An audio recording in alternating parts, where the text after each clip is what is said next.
ದೇವರು ಅಂತ ಹೇಳಿಲ್ಲ, ಅದೃಷ್ಟ ದೇವತೆ ಏನಾದರೂ ನಿಮ್ಮ ಮನೆ ಬಾಗಿಲಿಗೆ ಬಂದರೆ ಆಕೆ ಬಟ್ಟೆಯನ್ನು ಬಿಚ್ಚಿ ನಿಮ್ಮ ರೂಮಲ್ಲಿ ಕೂಡ ಹಾಕೊಂಬಿಡಿ ಅಂತ ಹೇಳ್ತಾರೆ. ಅಂದರೆ ಇದು ಹೆಣ್ಣು ಮಕ್ಕಳಿಗೆ ಮುಜುಗರ ತರುವಂಥ ಮಾತುಗಳು. ಈ ಮಾತುಗಳನ್ನ ಒಬ್ಬ ನಾಯಕ ನಟನಾದವನು ಸಾರ್ವಜನಿಕವಾಗಿ ಖಂಡಿತ ಮಾಡಬಾರ್ದು ಅಂತಕ್ಕಂಥದ್ದು ನಮ್ಮ ಅಭಿಪ್ರಾಯ. ಯಾಕೆಂತಂದರೆ ನಾವೆಲ್ಲರೂ ಹೆಣ್ಮಕ್ಳೇ, ಆಕೆ ಹೆಂಡ್ತಿನೂ ಹೆಣ್ಣೆ, ತಾಯಿ ಹೆಣ್ಣು, ಮಗಳು ಹುಟ್ಟಿದ್ರು ಹೆಣ್ಣಾಗಿರ್ತಾಳೆ, ಅಕ್ಕಪಕ್ಕ ಸ್ನೇಹಿತರು ಕೂಡ ಹೆಣ್ಣಾಗಿರ್ತಾರೆ.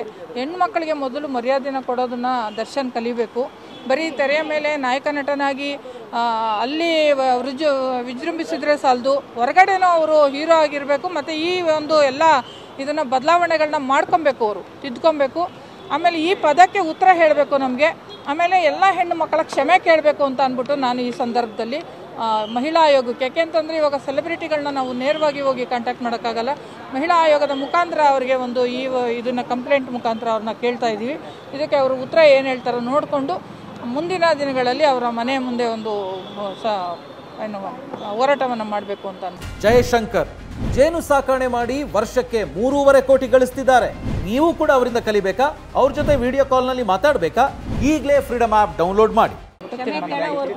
ಕ್ಷಮೆ ಕೇಳಬೇಕು ಅವರು. ಸರ್, ಯಾರು ಯಾಕ್ರಿ ಪ್ರೇರೇಪಣೆ ಮಾಡ್ತಾರೆ?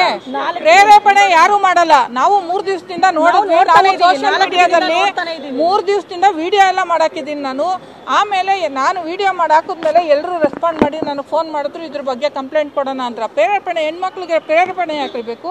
ನಮಗೆ ನಾವೇನು ಶಕ್ತಿಶಾಲಿಗಳಲ್ವಾ? ಇವತ್ತು ಎಲ್ಲ ಕ್ಷೇತ್ರದಲ್ಲೂ ಹೆಣ್ಮಕ್ಳಿದ್ದಾಗ ಪ್ರೇರೇಪಣೆ ತಗೊಂಡು ಬರೋವಂಥ ಅವಶ್ಯಕತೆ ಏನಿದೆ? ನಾವು ಮಕ್ಳಿರ್ಬೇಕಾದ್ರೆ ಪ್ರೇರೇಪಣೆ ತಗೊಂತೀವ ನಿಮ್ಮಿಂದ? ಅದನ್ನು ಫಸ್ಟು ನೀವು ಈ ಕ್ವಶನ್ನ ನೀವು ಮೀಡಿಯಾದವ್ರು ಕೇಳಬೇಡಿ ದಯವಿಟ್ಟು ಹೆಣ್ಮಕ್ಳನ್ನ. ನನ್ನ ಹೆಸರು ರೇಣುಕಾ ಭಕ್ತರಳ್ಳಿ, ರಾಜ್ಯಾಧ್ಯಕ್ಷರು ಗೌಡತಿ ಅರಸೇನೆ ಸರ್.